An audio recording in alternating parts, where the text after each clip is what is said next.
அல்லாஹ் ரப்புல் ஆலமீன் ரமலானுடைய மாதத்தில்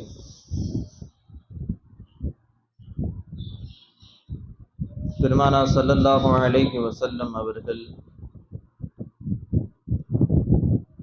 ஹதீஸ் தொகுப்பிலே ஒரு இடத்தில் இப்படி கூறி காட்டினார்கள்.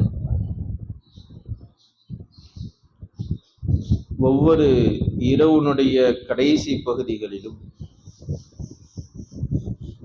அல்லாஹ் ரப்புல் ஆலமீன் வானத்தினுடைய கடைசி வானத்திற்கு வந்து ஒரு மலக்கின் மூலமாக அல்லாஹ் ரப்புல் ஆலமீன் ஒரு அறிவிப்பு செய்கின்றார். என்னிடத்தில் கையேந்தக்கூடியவர்கள் யார், அவர்களுடைய தேவைகள் நிறைவேற்றி கொடுக்கப்படும். அல்லாஹ்விடத்தில் யார் பாவ மன்னிப்பு மக்ஃபிரத் தேடுவார்களோ அவர்களுக்கு பாவ மன்னிப்பு மக்ஃபிரத் கிடைக்கும் என்று ஒவ்வொரு நாளுடைய இரவினுடைய கடைசி பகுதியிலே இவ்வாறு ஏலான் செய்யப்பட்டு கொண்டே இருக்கின்றது. அதன் காரணமாகத்தான் கண்மணி நாயகம் ஸல்லல்லாஹு அலைஹி வஸல்லம் அவர்கள் இரவு நேர தொழுகைகளிலேயும் அதிலும் தஹஜ்ஜுடைய தொழுகையில் பேணிக்கையோடு இருந்து கொள்ளுங்கள் என்று தன்னுடைய தோழர்களுக்கும் இந்த உம்மத்தினருக்கும் பல இடங்களில் ஆர்வமூட்டி இருக்கின்றார்கள். அல்லாஹ் ரப்புல் ஆலமீன் முஃமின்களை பற்றி சொல்லும் பொழுது இறை நம்பிக்கையாளர்களுடைய தன்மைகள் எப்படி இருக்கும் என்று அல்லாஹ் ரப்புல் ஆலமீன் பட்டியலிடும்போது தன்னுடைய திருக்குர்ஆனிலே அல்லாஹ் ரப்புல் ஆலமீன் சொல்லக்கூடிய ஒரு தன்மை, அவர்கள் சஹருடைய நேரங்கள்ல அல்லாஹ்விடத்தில் பாவ மன்னிப்பு தேடக்கூடியவர்களாக இருப்பார்கள்.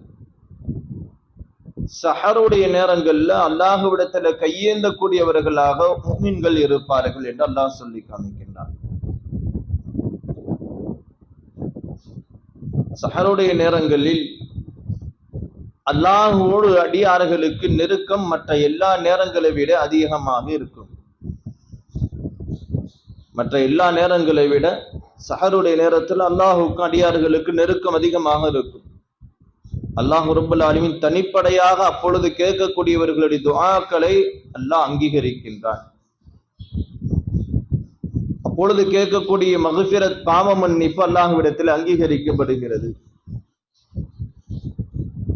இது பொதுவாக எல்லா நாட்களிலும் சஹர் என்ற நேரம் அல்லாஹ்வுடைய தூதர் எல்லா நாட்களிலுமே அல்லாஹ்வுடைய தூதர் அந்த நேரத்தை குறிப்பிட்டு துஆ அங்கீகரிக்கப்படுவதற்கான நேரம், அந்த நேரத்தில் அல்லாஹ்விடத்தில் கையேந்துங்கள் என்று பொதுவான காலத்தில் அல்லாஹ்வுடைய தூதர் இந்த உம்மத்தினர்களுக்கும் இந்த சமூகத்திற்கும் சொல்லி காட்டினார்கள்.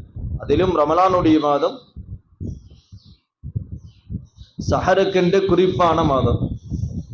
இதில் எல்லோரும் சஹருடைய நேரத்தை அடையக்கூடிய இந்த மாதத்தில் சஹருடைய இந்த ஒரு மாதம் முழுவதும் சஹருடைய நேரத்தில் விழித்திருக்கக்கூடிய வாய்ப்பு கிடைக்கக்கூடிய நாள். இந்த நேரங்கள்ல அந்த சஹருடைய உணவெல்லாம் உண்டதற்கு பின்னால் அல்லது உணவெல்லாம் உண்பதற்கு முன்னால் 2 ரக்காத் அல்லாஹ்விடத்தில் தொழுதுவிட்டு அல்லாஹ்விடத்தில் கையேந்தக்கூடிய வாய்ப்பை, கையேந்தக்கூடிய வளமையை நாம் ஏற்படுத்தி கொள்ளது. பெருமானார் ஸல்லல்லாஹு அலைஹி வஸல்லம் அவர்கள் ஒரு இடத்துல இப்படி சொல்லி காமிக்கின்றார்கள், அல்லாஹ் ரப்புல் ஆலமீன் மனிதர்களை எல்லாம் படைப்பதற்கு பல ஆயிரம் வருடங்களுக்கு முன்பே ஒவ்வொரு மனிதனுடைய தக்தீர் என்ன, ஒவ்வொரு மனிதர்களுடைய விதி என்ன, உலகத்தில் ஒரு மனிதன் பிறந்து அவன் இறக்கும் வரை அவனுடைய வாழ்நாள்ல என்னென்ன காரியங்கள் எல்லாம் நடக்கும், எப்படி வாழ்வான், அவன் நல்லவனாக இருப்பானா, தீயவனாக இருப்பானா, உலகத்தில் பணக்காரனாக இருப்பானா, ஏழ்மையோடு வாழ்வானா, இப்படி எல்லா காரியங்களும் மனிதர்கள் படைப்பதற்கு முன்பா பல ஆயிரம் வருடங்களுக்கு முன்பு எழுதி முடிக்கப்பட்டு விட்டது. இதற்கு தக்தீர் என்று சொல்லுவோம். இன்னொரு விளக்கத்தில் சொன்னால் விதி என்று சொல்லுவார்கள். அல்லாஹ் ரப்புல் ஆலமீன் உலகத்தில் எதை வேண்டும் என்றால் மாத்தன தக்தீர், விதி மாறாது. யாருக்கு அல்லாஹ் எதை ஏற்படுத்தியிருக்கின்றானோ அதை கபூல் செய்து கொள்ள வேண்டும், ஏற்றுக்கொள்ள வேண்டும், அப்படிதான் வாழ வேண்டும். ஆனா பெருமானார் ஸல்லல்லாஹு அலைஹி வஸல்லம் அவர்களிடத்துல சஹாபாக்கள் எல்லாம் கேட்கும் போது அல்லாஹ்வுடைய தூதர் ஒரு வழிமுறையை சொல்லி கொடுக்கிறாங்க. தக்தீர், ஒரு மனிதனுக்கு அல்லாஹ் ஏற்படுத்திய விதியை உங்களுடைய எந்த அமால்களை கொண்டு மாற்ற முடியாது. உங்களுடைய தொழுகையை கொண்டு தக்தீரை மாற்ற முடியாது. உங்களுடைய ஜக்காத்துடைய அமலை கொண்டு உங்களுடைய தக்தீரை மாற்ற முடியாது. உங்களுடைய எந்த அமால்களை கொண்டும் அல்லாஹ் உங்களுக்கு ஏற்படுத்தியிருக்கக்கூடிய தக்தீரை மாற்ற முடியாது. அல்லாஹ்வுடைய தூதர் சொன்னார்கள், இல்ல துஆ, துஆவை தவிர, அல்லாஹ்விடத்தில் நீங்கள் கையேந்துவதை தவிர. உலகத்தில் அல்லாஹ் ஏற்படுத்திய ஒரு மனிதனுடைய தக்தீரை, தலையெழுத்தை, அவனுக்கு ஏற்படுத்திய விதியை ஒரு மனிதனால மாற்ற முடியும் என்றால் அல்லாஹ்வுடைய தூதர் சொன்னார்கள், உங்களிடத்துல அல்லாஹ் கொடுத்திருக்கக்கூடிய துஆ என்ற ஆயுதத்தை கொண்டு நீங்கள் உங்களுடைய தக்தீரையும் மாற்றலாம். சுப்ஹானல்லாஹ். அல்லாஹ் ரப்புல் ஆலமீன் அந்த துஆவுடைய பரக்கத்தினால் அல்லாஹ் தன்னுடைய விதியையும் அல்லாஹ்விற்கு மாற்றி எழுதுகின்றான். அல்லாஹ்வுடைய தூதர் சொன்னார், அத்-துஆ முஹுல் இபாதா. துஆ எல்லா வணக்கங்களுக்கும் ஆணி வேராக இருக்கின்றது. எல்லா வணக்கங்களையும் மூளையாக, அசலாக இருக்கின்றது. இன்னொரு இடத்தில் அல்லாஹ்வுடைய தூதர் சொன்னார், அத்-துஆ சிலாஹுல் முஃமின். துஆ இருக்க, இது முஃமின்களுடைய ஆயுதம். ஆயுதம் என்றால் எதிரிக்கு முன்னால் தன்னுடைய பலத்தை காமிப்பதற்கு துஆ, தன்னுடைய தேவைகளை நிறைவேற்றிக் கொள்வதற்கு துஆ. எப்படி ஒவ்வொரு ஆயுதங்களை எதிரிகளுக்கு முன்னால் எடுத்து பயமுறுத்துவோமோ, அல்லது தங்களுடைய தேவைகளை நிறைவேற்றிக் கொள்வதற்கு எந்தெந்த சாதனங்களை எல்லாம் பயன்படுத்துவோமோ, அதே போன்று அல்லாஹ்வுடைய தூதர் சொன்னார்கள், ஒரு முஃமின் தன்னுடைய தேவைகளை நிறைவேற்றிக் கொள்வதற்கு அல்லாஹ்விற்கு முன்னால் காமிக்கக்கூடிய பெரிய பாக்கியம் என்ன? அத்துஆ, அல்லாஹ்விடத்தில் இறைஞ்சுவது, அல்லாஹ்விடத்தில் கேட்பது. அல்லாஹ் ரப்புல் ஆலமீன் திருமறையிலே தன்னுடைய அல்லாஹ் நபி ஸல்லல்லாஹு அலைஹி வஸல்லம் அவர்கள் மூலமாக சொல்லுகின்றார், யா ரசூல் குல்லி இபாதி, அல்லாஹ்வுடைய தூதரே, என்னுடைய உம்மத், என்னுடைய சமூக, என்னுடைய அடியார்களுக்கு நீங்கள் சொல்லுங்கள், அல்லாஹ் அவர்களுக்கு பிடரின் நரம்பை விட அருகாமையில் இருக்கின்றான். ஒவ்வொரு மனிதர்களுடைய பிடரின் நரம்பு, அந்த நரம்பு அந்த அடியானுக்கு எவ்வளவு நெருக்கமாக இருக்கும், அதை விடவும் ரப்புல் ஆலமீன் அவர்களுக்கு நெருக்கமாக இருக்கின்றான். சஹாபாக்கள் எல்லாம் கேட்டாங்க, யா ரசூல் அல்லாஹ், அல்லாஹ் எங்க இருக்கிறான்? உதவி இல்லாத நிலைமை, மக்காவுல வாழக்கூடிய காலத்துல உதவி கிடைக்காத நிலைமை. எல்லா சஹாபாக்களுக்கும் மக்கத்து முஷ்ரிக்குகள் மூலமாக தொடர்ந்து தொந்தரவுகளும் கஷ்டங்களும் கொடுத்து கொண்டு இருக்கும் பொழுது சஹாபாக்களுடைய வாயெல்லாம் வந்தது, யா ரசூலுல்லாஹ் எப்பொழுது உதவி கிடைக்கும்? அல்லாஹ் எப்போது நமக்கு உதவி செய்வான்? அல்லாஹ் ரப்புல் ஆலமீன் சஹாபாக்களுக்கு சொன்னது, ஃபதுஊனி அஸ்தஜிபு லக்கும், என்னுடைய அடியார்கள் என்னை அழையுங்கள், என்னை கூப்பிடுங்கள், ஃபஸ்தஜிபு லக்கும், நான் உங்களுக்கு பதில் கொடுப்பேன். சுப்ஹானல்லாஹ். கண்ணியத்திற்குரியவர்களே, அல்லாஹ் ரப்புல் ஆலமீன் திருமறையாம் குர்ஆனிலே வாக்களிக்கின்றான், யார் அல்லாஹுவை அழைப்பார்களோ, யார் அல்லாஹ்விடத்திலே இறைஞ்சுவார்களோ, யார் அல்லாஹ்விடத்திலே மன்றாடுவார்களோ, அவர்களுக்கு நிச்சயமாக ரப்புல் ஆலமீன் பதில் கொடுத்தே தீருவான். அல்லாஹ் யாரையும் வெறுமென அனுப்புவதே கிடையாது. யாருடைய துஆக்களுக்கும் அல்லாஹ் நிராகரிப்பதே கிடையாது. ஏன்னா அல்லாஹ் ரப்புல் ஆலமீன், நமக்கும் ரப்புல் ஆலமீனுக்கு இடையில் எந்த ஒரு பிரச்சனையும் இல்லை. அல்லாஹ் யாரின் மீதும் அநீதம் செலுத்த மாட்டான். யாருடைய தவறுக்கு மேலையும் அல்லாஹ் அவர்களை தண்டிக்க மாட்டான். அல்லாஹ் என்ன வாக்குறுதி கொடுத்திருக்கின்றானோ, அந்த வாக்குறுதி என்ன எச்சரிக்கை செய்திருக்கின்றானோ, அந்த எச்சரிக்கையின்படி ரப்புல் ஆலமீன் நடந்து கொள்வான். அதை மீறி அல்லாஹ் ரப்புல் ஆலமீன் ஒருவருக்கு அநியாயமான முறையில் அல்லாஹ் ஒருபோது நடந்து கொள்வது கிடையாது. பெருமானார் ஸல்லல்லாஹு அலைஹி வஸல்லம் அவர்களிடத்துல சஹாபாக்கள் கேட்கிறாங்க, யா ரசூல் அல்லாஹ், அஃலலு துஆ, துஆக்கள்ல ஆக சிறந்தது எது? ஏன்னா ஏற்கனவே நம்ம சொன்னதை போன்று சஹாபாக்களுக்கு பொதுவாகவே எல்லா அமால்களையும் சிறப்பானதை கேட்பாங்க, எல்லா அமால்களையும் அல்லாஹ்வுக்கு நெருக்கமானதை கேட்பாங்க. சஹாபாக்கள் கேட்கிறாங்க, யா ரசூலல்லாஹ், துஆக்கள்ல அல்லாஹ்வுக்கு நெருக்கமான துஆ, சிறந்த துஆ எப்பொழுது? அல்லாஹ்வுடைய தூதர் ஸல்லல்லாஹு அலைஹி வஸல்லம் அவர்கள் சொன்னார்கள், இரவின் கடைசி நேரங்களில் செய்யக்கூடிய துஆவும் ஃபர்தான தொழுகைகளுக்கு பின்னால் செய்யக்கூடிய துஆக்கள் அல்லாஹ்விடத்தில் ரொம்ப நெருக்கத்தை பெற்றுக்கொள்ளும். அல்லாஹ்விடத்துல இந்த துஆக்கள் மறுக்கப்படுவதே கிடையாது. பெருமானார் ஸல்லல்லாஹு அலைஹி வஸல்லம் அவர்கள் சொன்னார்கள், ஒவ்வொரு மனிதனுடைய ஹக்கிலும், அதாவது ஒவ்வொரு மனிதனுக்காகவும் அல்லாஹ் ஒவ்வொரு ஃபர்லான தொழுகையை முடித்ததற்கு பின்னால் நிச்சயமாக அல்லாஹ் ஒரு துஆவை அங்கீகரிக்கின்றான். இது ஸஹீஹான ஹதீஸினுடைய பதில். அது யாரா இருந்தாலும் சரி, ஒரு நேர தொழுகையை தொழுது விட்டு கையேந்தக்கூடிய துஆக்கள்ல அல்லாஹ் அவர் கேட்கக்கூடிய ஒரு துஆவை நிச்சயமாக கபூல் செய்கின்றான். கண்ணியத்திற்குரியவர்களே, குல்லு மக்தூபத்தின், ஒவ்வொரு ஃபர்லான தொழுகைக்கு பின்னாடி, உலகம் எத்தனை தடவை ஃபர்லான தொழுகைகளை தொழுகிறோம், ஒவ்வொரு தொழுகைக்கு பின்னாடி அல்லாஹ்விடத்தில் கையேந்தக்கூடிய வளமையை ஏற்படுத்தி அல்லாஹ்விடத்தில் இறைஞ்சி கேட்டா அல்லாஹ்வுடைய தூதர் ஸல்லல்லாஹு அலைஹி வஸல்லம் சொன்ன வாக்குறுதி பொய்யாகாது. அல்லாஹ் நம்முடைய துஆக்களை அங்கீகரிப்பான். பெருமானார் ஸல்லல்லாஹு அலைஹி வஸல்லம் அவர்கள் சொன்ன இரண்டாவது இடம் என்ன? இரவினுடைய கடைசி பகுதிகளில், இரவு நேரத்தில் அல்லாஹ்வுக்கு தனிப்படையான அடியார்களுக்கு நெருக்கம் ஏற்படும். அதன் காரணமாகவே அல்லாஹ் இரவு நேரங்களில் கேட்கக்கூடிய துஆக்களை அல்லாஹ் நிச்சயமாக அங்கீகரிக்கின்றான்.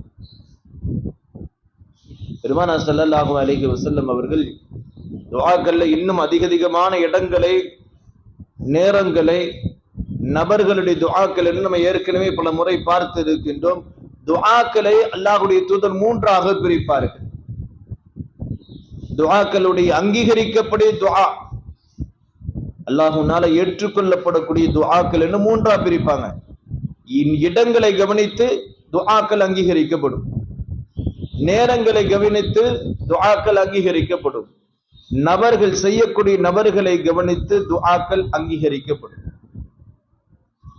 அல்லாஹ்வுடைய தூதர் ஸல்லல்லாஹு அலைஹி வஸல்லம் இப்பொழுது நாம் பார்க்கிறதெல்லாம் நேரங்களை கவனிச்சு, எந்த நேரத்துல நான் துஆ செஞ்சா அல்லாஹ்வுடைய தூதர் கேட்கிறாங்க சஹாபாக்கள், யா ரசூலல்லாஹ், அல்லாஹ்விடத்தில் எந்த நேரங்கள்ல நாங்க துஆ செய்வது? அல்லாஹ்வுடைய தூதர் ஸல்லல்லாஹு அலைஹி வஸல்லம் சொன்ன முதலாவது ரெண்டு பதில், ஐநேர வக்து தொழுகைகளுக்கு பின்னாடி துஆக்களை செய்யக்கூடிய வளமையை ஏற்படுத்திக் கொள்ளுங்கள். இரவு நேரங்கள்ல அல்லாஹ்விடத்துல கையேந்தக்கூடிய சஹருடைய நேரங்கள்ல அல்லாஹ்விடத்துல கையேந்தக்கூடிய வளமையை ஏற்படுத்திக் கொள்ளுங்கள். அடுத்த சில சஹாபாக்கள் அல்லாஹ்வுடைய தூதர் கேட்கிறாங்க, யா ரசூலல்லாஹ், வேற எந்த நேரங்கள்ல அல்லாஹ்விடத்துல கையேந்துவது?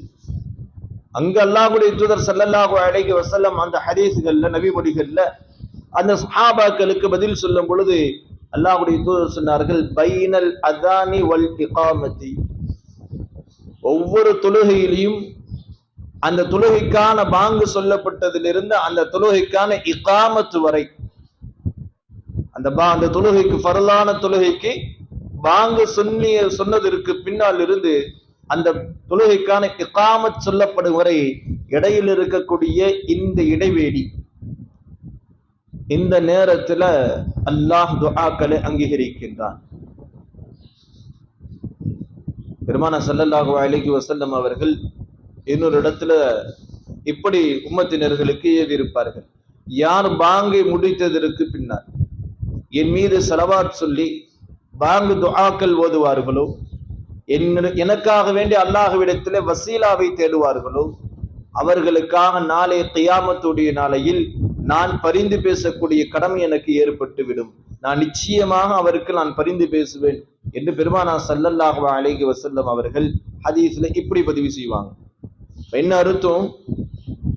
ஒவ்வொரு தொழுகைக்கு, ஒவ்வொரு பாங்குக்கு பின்னாடியும் அல்லாஹ் துஆக்களை அங்கீகரிக்கின்றான். அதனால்தான் அல்லாஹ்வுடைய தூதர், பாங்கிற்கு பின்னால் எனக்காக வேண்டி வசீலாவை தேடுங்கள், அல்லாஹ்விடத்துல எனக்காக வசீலாங்கிற ஒரு இடம் இருக்கின்றது நாளை கியாமத்துடைய நாளையில, அந்த இடம் எனக்கு கிடைக்க வேண்டும் என்று யாரெல்லாம் துஆ செய்வீர்களோ அவர்களுக்கு நான் நாளை பரிந்து பேசக்கூடிய வாய்ப்பை அவர்கள் பெற்றுக் கொள்வார்கள். பெருமானார் ஸல்லல்லாஹு அலைஹி வஸல்லம் அவர்கள் ஒரு மனிதனுடைய ஒவ்வொரு நேர தொழுகையிலும் பாங்கிலிருந்து இக்காமத்திற்கு இடையில் இருக்கக்கூடிய நேரங்களை அல்லாஹ்வுடைய தூதர் ஸல்லல்லாஹு அலைஹி வஸல்லம் அவர்கள் துஆ அங்கீகரிக்கப்படக்கூடிய நேரம் என்று பெருமானார் ஸல்லல்லாஹு அலைஹி வஸல்லம் உம்மத்தினருக்கு சொன்னார்கள். இதே போன்றுதான் இன்றைக்கு ஒவ்வொரு நேர தொழுகையிலையும் பாங்கு சொல்லக்கூடிய நேரத்திற்கு பாங்கு சொன்னதற்கு பின்னால் அல்லாஹ்விடத்தில் கையேந்தக்கூடிய வாய்ப்பை நாம் ஏற்படுத்திக் கொள்ள வேண்டும். இன்னும் சில சஹாபாக்கள் அல்லாஹ்வுடைய தூதரிடத்தில் கேட்கிறாங்க, யா ரசூலல்லாஹ், வேற அல்லாஹ்விடத்தில் துஆக்கள் அங்கீகரிக்கப்படக்கூடிய வேற நேரங்கள் எது இருக்கின்றது? பெருமானார் ஸல்லல்லாஹு அலைஹி வஸல்லம் அவர்கள் சொன்னார்கள், வெள்ளிக்கிழமை ஹுத்பாவுடைய நேரத்தில் அல்லாஹ்விடத்தில் துஆக்கள் அங்கீகரிக்கப்படும். வெள்ளிக்கிழமை ஜும்ஆவுடைய நாளில் ஹுத்பா ஓதக்கூடிய அந்த நேரங்களில் அல்லாஹ்விடத்தில் நீங்க கையேந்தினா உங்களுடைய துஆக்கள் அங்கீகரிக்கப்படும். என்னிடத்தில் அல்லாஹ்வுடைய தூதர் ஸல்லல்லாஹு அலைஹி வஸல்லம் அவர்கள் சொன்னார்கள், ஜும்ஆவுடைய நாளில் அஸருடைய தொழுகைக்கு பின்னால் வரக்கூடிய நேரங்களில் மக்ரிப் வரையும் அதுவும் அல்லாஹ்விடத்தில் துஆக்கள் அங்கீகரிக்கப்படக்கூடிய நேரம். பெருமானார் ஸல்லல்லாஹு அலைஹி வஸல்லம் அவர்கள் துஆக்களுடைய நேரமாக பொதுவாக எல்லா நேரங்களிலும் அல்லாஹ்வுடைய தூதர் ஸல்லல்லாஹு அலைஹி வஸல்லம் அவர்கள் துஆ அங்கீகரிக்கப்படக்கூடிய நேரம் என்று சொன்னார்கள். ரமலானை பொறுத்து அல்லாஹ்வுடைய தூதர் ஸல்லல்லாஹு அலைஹி வஸல்லம் அவர்கள் சொன்னார்கள், ரமலானில் குறிப்பான ஒரு நேரம் இருக்கின்றது, அந்த நேரத்திலும் அல்லாஹ் துஆக்களை அங்கீகரிக்கின்றான். அது என்ன? இஃப்தாருடைய நேரம்.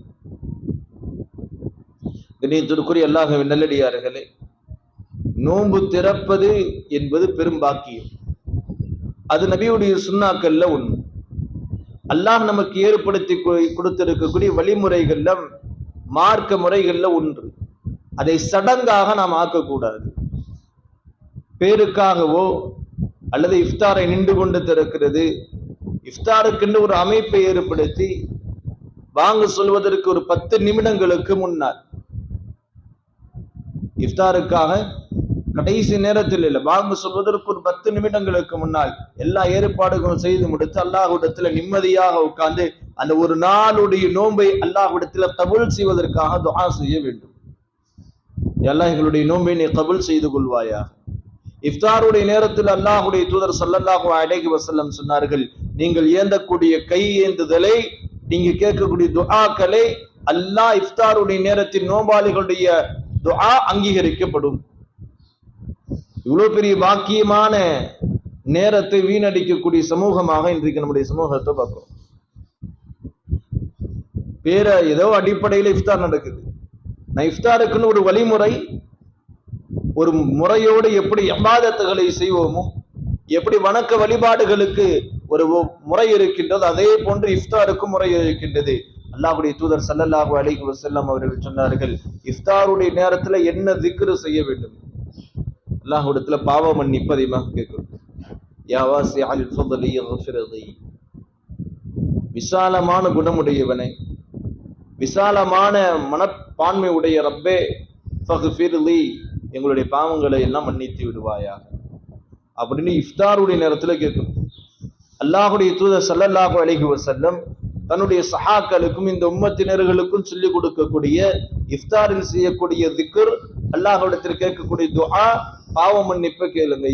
இஃப்தாருடைய நேரத்துல ஸாயிமீன்கள், நோம்பாளிகள் செய்யக்கூடிய துஆக்களை அல்லாஹ் அங்கீகரிக்கின்றான். பெருமானார் ஸல்லல்லாஹு அலைஹி வஸல்லம் அவர்கள் இப்படி குறிப்பிட்ட நாட்களுடைய நேரங்களுடைய துஆக்களை எல்லாம் சொல்லிட்டு அல்லாஹ்வுடைய தூதர் ஸல்லல்லாஹு அலைஹி வஸல்லம் அவர்கள் சொன்னார்கள், நீங்கள் துஆக்களை கொண்டு உங்களுடைய நிலைமைகளை மாற்றிக்கொள்ளலாம். அல்லாஹ் உங்களுடைய துஆக்களை அங்கீகரிப்பது மூலமாக உங்களுடைய வாழ்க்கையினுடைய நிலைமைகள் மாறும். அல்லாஹ் ரப்பல் ஆலமீன் அதற்குரிய ஏற்பாடுகளையும் செய்து வைக்கின்றான். யாருடைய துஆக்கள் அங்கீகரிக்கப்படுமோ, யார் இந்த நேரங்களில் துஆ செய்வாரோ, அவருடைய துஆ ஏற்றுக்கொள்ளப்பட்டு அவருடைய வாழ்க்கையினுடைய தக்தீர்கள் இப்படி மாற்றப்படும் என்றும் அல்லாஹ்வுடைய தூதர் ஸல்லல்லாஹு அலைஹி வஸல்லம் அல்லாஹ் இப்படி ஏற்படுத்தியிருப்பான் அவருடைய வாழ்க்கையில். இந்த நேரத்தில் ஒரு அடியார் இந்த நிலைமைகளை முன்னிறுத்தி துஆ செய்வார், அவருடைய துஆ அங்கீகரிக்கப்படும். அதனால அவருடைய தக்தீர்கள்ல இந்த நிலைமைகள் எல்லாம் மாற்றி அமைக்கப்படும் என்று இருக்கும். ஆனா அந்த நேரத்துல நம்ம கையேந்தி இருக்க வேண்டும். சஹீஹான ஹதீஸில் அல்லாஹ்வுடைய தூதர் ஸல்லல்லாஹு அலைஹி வஸல்லம் சொல்லுகின்றார்கள், தக்தீரை, நம்முடைய கலா கதரை, நம்முடைய நிலைமை, வாழ்க்கையினுடைய அல்லாஹ் ஏற்படுத்திய நிலைமைகளை அல்லாஹ் நமக்கு வாய்ப்பளித்து இருக்கின்றான். உங்களுடைய துஆக்களை கொண்டு நீங்கள் உங்களுடைய சரியில்லாத வாழ்க்கையை, உங்களுடைய நிலைமைகளில் மோசமான நிலைமைகளை எல்லாம் மாற்றிக் கொள்ளலாம். அதனாலதான் துஆ செய்ய சொல்லுகின்றார்கள். எல்லாருக்காகவும் இஃப்தாருடைய நேரத்தில் குறிப்பாக உலகத்தில் நடக்கக்கூடிய இஸ்லாமியர்களுக்கும் முஸ்லிம்களுக்கும் எதிராக நடக்கக்கூடிய பல இன்னல்களை, பல நாட்டில் நடக்கக்கூடிய கொடுமைகளை இதெல்லாம் அல்லாஹ்விடத்தில் கையேந்தி அல்லாஹ்விடத்தில் அந்த மக்களுக்காகவும் துஆ செய்ய வேண்டும்.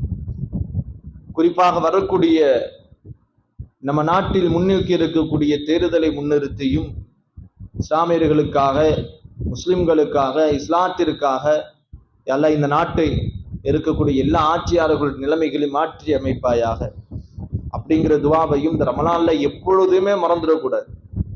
எப்பெல்லாம் நம்ம அல்லாஹ்விடத்துல கையேந்துறோமோ, நம்முடைய துஆக்களை கேட்பதோடு நம்முடைய தேவைகளை, பாவ மன்னிப்பை எல்லாம் கேட்பதோடு இந்த ரெண்டு விஷயங்களையும் நாமும் செய்ய வேண்டும், மற்றவர்களுக்கும் இதை ஞாபகப்படுத்த வேண்டும். ஒன்று, எங்கெல்லாம் கஷ்டப்படக்கூடிய இஸ்லாமிய உறவுகளுக்கு துஆ செய்வதோடு இந்த இந்தியாவினுடைய, நம்முடைய நாட்டினுடைய சூழ்நிலை மாறுவதற்காகவும், சிறந்த ஆட்சி அமைவதற்காகவும், இஸ்லாமியர்களுக்கு பிரச்சனை இல்லாத, தொந்தரவு இல்லாத, இடையூறு இல்லாத ஆட்சி அல்லாஹ் ஏற்படுத்தி கொடுக்க வேண்டும் என்பதற்கு அல்லாஹ்விடத்தில் கையேந்த வேண்டும். இது நாம் செய்ய வேண்டிய ஆகப்பெரிய கடமை. பெருமானார் ஸல்லல்லாஹு அலைஹி வஸல்லம் அவர்கள் துஆவை முறுத்தி, துஆவை கொண்டு நாம் எதை வேண்டாலும் சாதித்துக் கொள்ளலாம் என்பதற்குத்தான் பெருமானார் ஸல்லல்லாஹு அலைஹி வஸல்லம் ஹதீஸ்கள்ல இந்த வார்த்தையை பயன்படுத்துவாங்க. சிலாஹுல் முஃமின், அடியார்களே, உம்மத்தினர்களே, துஆ உங்களுக்கு கிடைத்த பெரும் ஆயுதம். ஆயுதம் என்றால் ஒரு மனிதனை ஒரு ஆயுதத்தின் மூலமாக எதையெல்லாம் சாதித்துக் கொள்ளலாம். எதிர்களுக்கு முன்னால் ஒரு ஆயுதத்தை வைத்து எப்படியெல்லாம் தன்னை தற்காத்துக் கொள்ளலாம். அதே போன்றுதான் துஆ நமக்கு ஏற்படக்கூடிய அத்தனை இன்னல்களும், ஷைத்தானுடைய புறத்திலிருந்து வரக்கூடிய அத்தனை பிரச்சனைகள், இது எல்லாவற்றிற்கும் துஆக்களின் மூலமாக நாம் அபயம், பாதுகாப்பு தேடிக்கொள்ளலாம். துஆவை சாதாரணமா நினைக்க கூடாது. பெருமானார் ஸல்லல்லாஹு அலைஹி வஸல்லம் இந்த உம்மத்தினர்கள் துஆவை சாதாரணமாக நினைப்பார்கள் என்பதற்கு தான் இப்படி ஒரு வார்த்தை கூட சொல்லியிருப்பாங்கன்னு நினைக்கிறேன். துஆ முஹுல் இபாதத் அப்படின்னா எல்லா இபாதத்துகளுக்கும் தலையான இபாதத், எல்லா இபாதத்துகளுக்கும் சாலச் சிறந்த இபாதத் என்ன? துஆ தான். கண்ணியமிக்க அல்லாஹ்வின் நல்லடியார்களே, எந்த அமால்களை கொண்டும் அல்லாஹ் நம்மளை ஒரு மாத காலம் நோன்பு நோக்க சொல்லலாம். கடுமையான வெயில், சிறு குழந்தைகள் இருந்து 10 வயது குழந்தைகள் இருந்து நோன்பு நோக்க ஆரம்பிக்கிறாங்க. வயதானவர்கள் வரை இந்த நோன்பை கடைபிடிக்கின்றார்கள். கடுமையான வெயில், தாகத்தோடு இருக்கிறோம், பசியோடு இருக்கிறோம். எச்சிலை கூட கார எச்சிலை கூட முழுங்கக்கூடாதுங்கிற சட்டத்தோடு ஒரு சொட்டு தண்ணீர் கூட வாய்க்குள்ள போய்விடக்கூடாதுங்கிற கட்டுப்பாடோடு இருக்கக்கூடிய இந்த நிலைமையை பார்த்தா அல்லாஹ் எவ்வளவு கொடுமைப்படுத்துறான்னு மற்றவர்கள்லாம் நினைப்பாங்க. மாற்று மத சகோதரர்கள்லாம் இந்த இஸ்லாமியர்கள் எவ்வளவு தங்களை வருத்தி கொள்கின்றார்கள், தங்களை எந்த அளவுக்கு கஷ்டத்துல போட்டுக் கொள்றாங்க. எத்தனையோ பேர் எத்தனையோ கேள்விகள் கேட்கிறாங்க.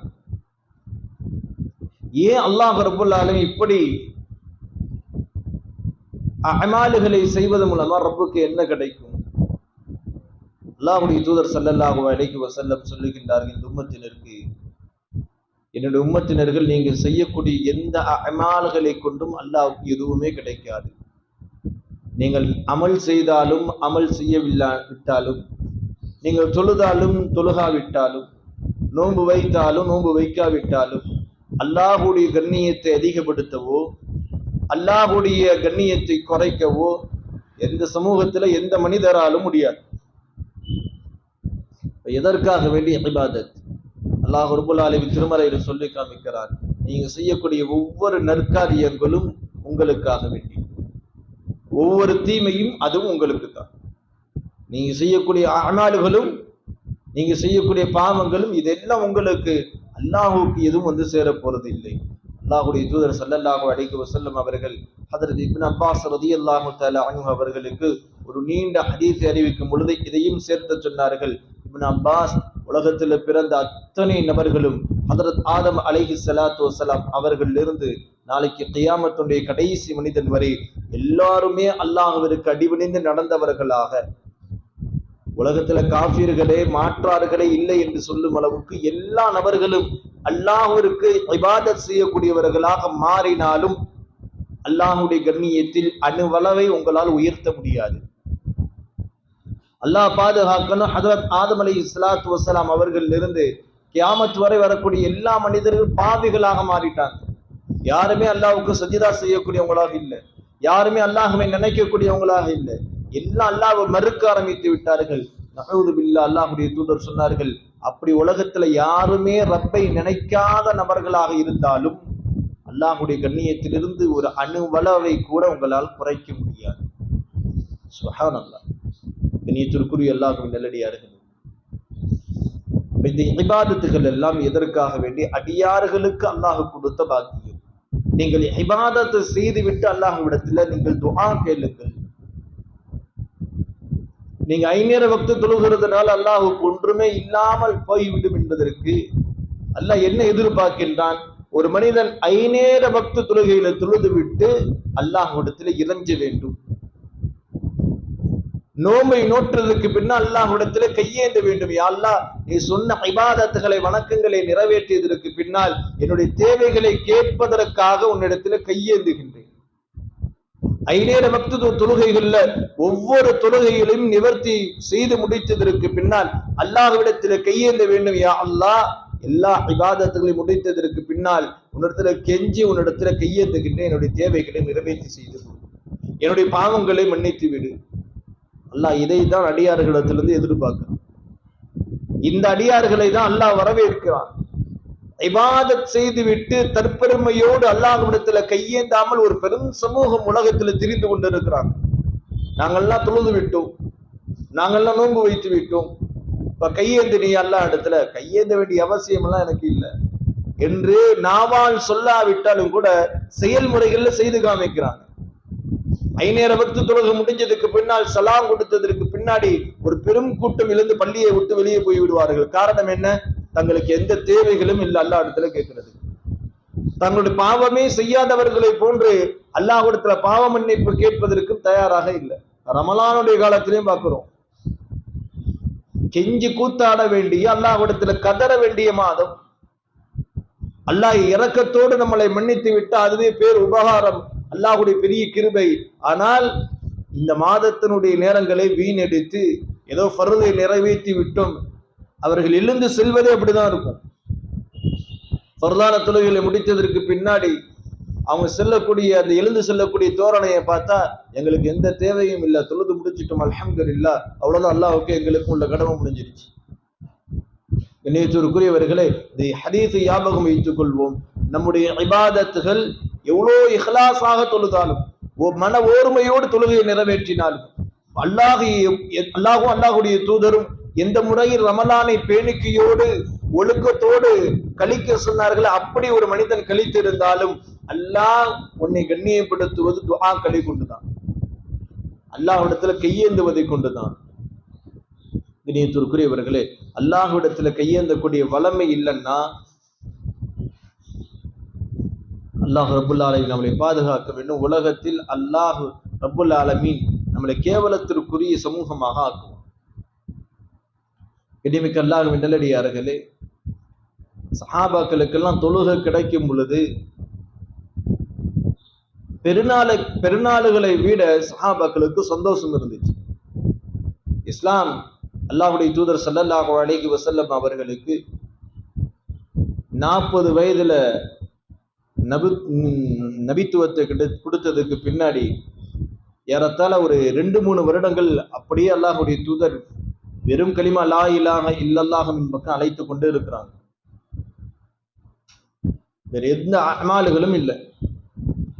அல்லாஹ்வுடைய தூதர் மட்டும் தொழுவார்கள் தஹஜ்ஜத்துடைய தொழுகை. நபிக்கு மட்டும் கடமையாக இருந்தது தஹஜ்ஜத்துடைய தொழுகை. நபி மட்டும் தொழுது கொண்டே இருப்பாங்க. ஆனா சஹாபாக்களுக்கோ இஸ்லாத்திற்கு வந்த முஸ்லிம்களுக்கோ யாருக்கும் எந்த கடமையும் இல்லை. லா இலாஹ இல்லல்லாஹ் என்ற கலிமாவின் பக்கம் அழைத்து கொண்டே இருக்க வேண்டும். இப்படி அழைக்கும் பொழுது பல இன்னல்கள், பிரச்சனைகள், எல்லா கஷ்டங்களையும் அல்லாஹ்வுடைய தூதரிடத்துல போய் சஹாபாக்கள் சொல்லுவாங்க, யா ரசூலல்லாஹ் எங்களுக்கு இவ்வளவு கொடுமைகள் இருக்கு. அல்லாஹ்வுடைய தூதர் சொல்வார்கள், பொறுமையோடு இருங்க, அல்லாஹ் உங்களுக்கு உதவி செய்வான். இப்படியே